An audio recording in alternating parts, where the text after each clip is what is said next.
They thought she slipped and fell into the boiling earth. Just another tragic hiker lost to the wilds of Colorado, gone with her little boy. No hope, no answers, just the mountain swallowing every trace. For 6 years, nobody questioned the story. Folks shook their heads, maybe left some flowers at the trailhead, and life rolled on.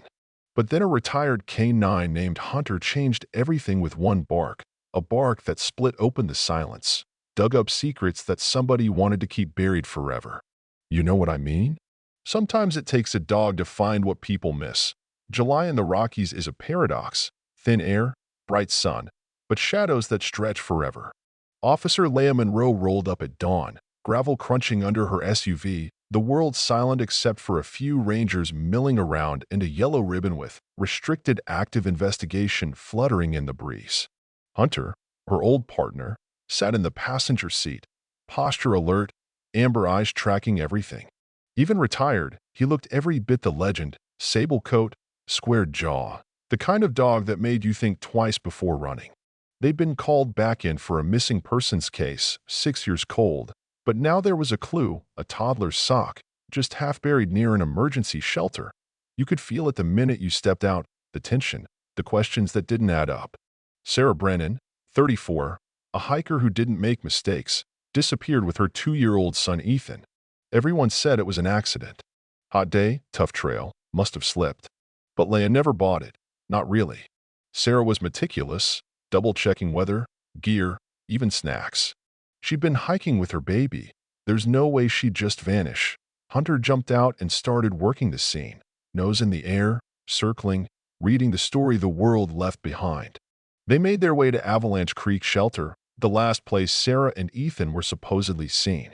The shelter wasn't much, just a wooden box with a metal roof, but Hunter was on something, circling a bench, nose to the ground, pawing at the floorboards until Leah found it.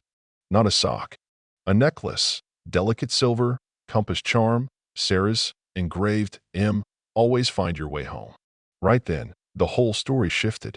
If Sarah's necklace was here, she never made it to Morning Glory Pool, the infamous hot spring where everyone figured she'd fallen, which meant the case was wide open. Leah radioed for backup, her voice steady but her heart pounding. Soon the place buzzed with forensics, CSI, tape going up. But Hunter, he was fixated on the tree line, watching, listening, like he sensed the story wasn't over. Detective Chin showed up, all business, but even she felt it. If the necklace is here, maybe Sarah spent the night. Or maybe someone was with her. Or already waiting, Leah replied. Hunter led them up an old maintenance trail, decommissioned, not even on tourist maps. 10 minutes in, he dug up a rusted grommet from a child's hiking boot. Not weather loss, but placed. Like breadcrumbs, only more sinister. Someone wanted these things found, or maybe just hidden until now, Chin muttered. The world seemed to close in.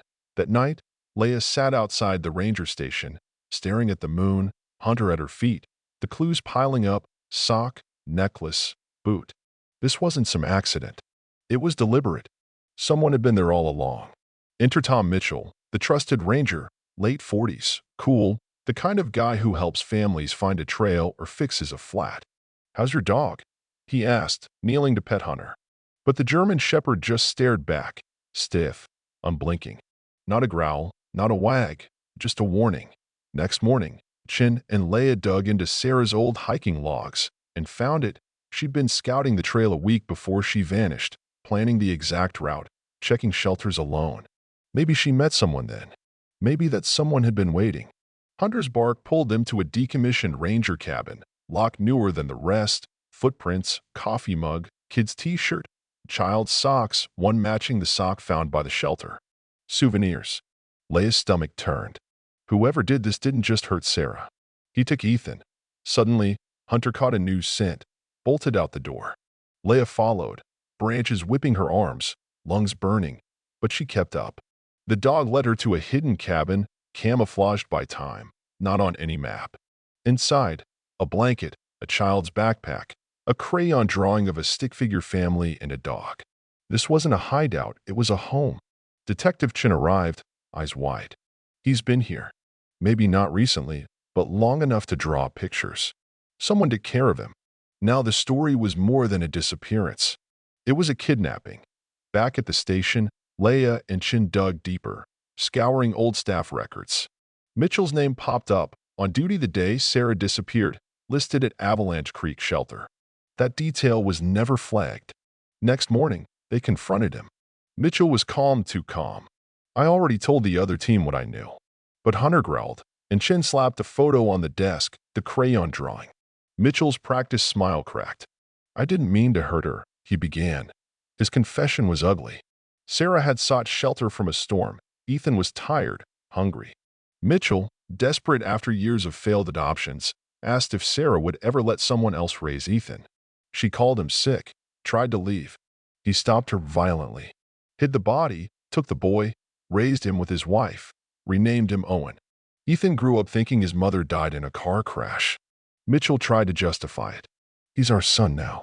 No, Chin said. He's the son of a woman you murdered. Mitchell was led away in cuffs, head bowed, only a single word escaping his lips, Hunter. The dog barked once, sharp, as if saying, you lose. The operation to retrieve Ethan was clinical. FBI, Child Services, armed officers, Leia riding shotgun. The cabin was as normal as any suburban home on the outside, kid's backpack, soccer ball, welcome mat. Rebecca Mitchell opened the door, froze at the sight of the badges, then tried to run. But Hunter was faster, cutting off Ethan's escape in the woods. The boy, confused and scared, stared at the dog, whispered, "You're not going to hurt me." Hunter just tilted his head, and slowly, Ethan reached out. Leia knelt beside them. "It's okay. You're safe." When Ethan asked, "Why did that dog know my name?" Leia just said, "Maybe you knew each other, once." Rebecca Mitchell was arrested, charges stacked high, kidnapping, obstruction, accessory to murder. As Leia sat with Ethan at the precinct, she watched through the glass as he hugged a stuffed bear, the drawing from the cabin beside him. "Do you think he'll remember?" she asked Chin.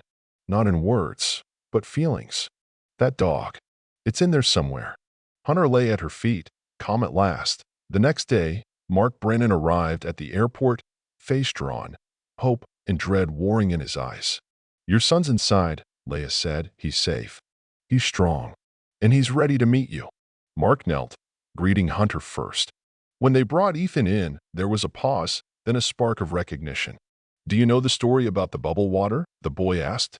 Mark laughed through tears. "Yeah, buddy, I do." Hunter barked, tail wagging, and the family, bruised but whole, finally walked out together. Rebuilding was hard. Ethan struggled, sometimes angry, sometimes lost, but Mark never pushed, just loved him, waited, let Hunter do his magic. The dog was always at Ethan's side, bedtime, mail runs, even school presentations. One day, Ethan stood in front of his class and told his story. "My hero has 4 legs." There wasn't a dry eye in the room. Months passed. On Thanksgiving, Ethan sat with Hunter, sipping cocoa, watching the sunrise. "I want to go back someday," he told Mark, to say goodbye to her. They returned to Avalanche Creek in December, just them, Leia, and Hunter. Ethan left a drawing and a letter under a rock. "Let's go home, buddy," he whispered. Their story made national news. People everywhere watched as a family shattered by grief was stitched back together, not by fate, not by the system, but by a dog who never forgot. The last shot was Hunter and Ethan on the porch, staring into the woods, the world quiet, full of possibility. So here's my question. What would you do if a dog remembered something the world forgot? If this story made you feel something, share your thoughts in the comments. Is justice really served? Who do you think are the real heroes here? Don't forget to subscribe for more stories that prove the strongest bonds aren't always between people. They're between hearts, and sometimes they have paws.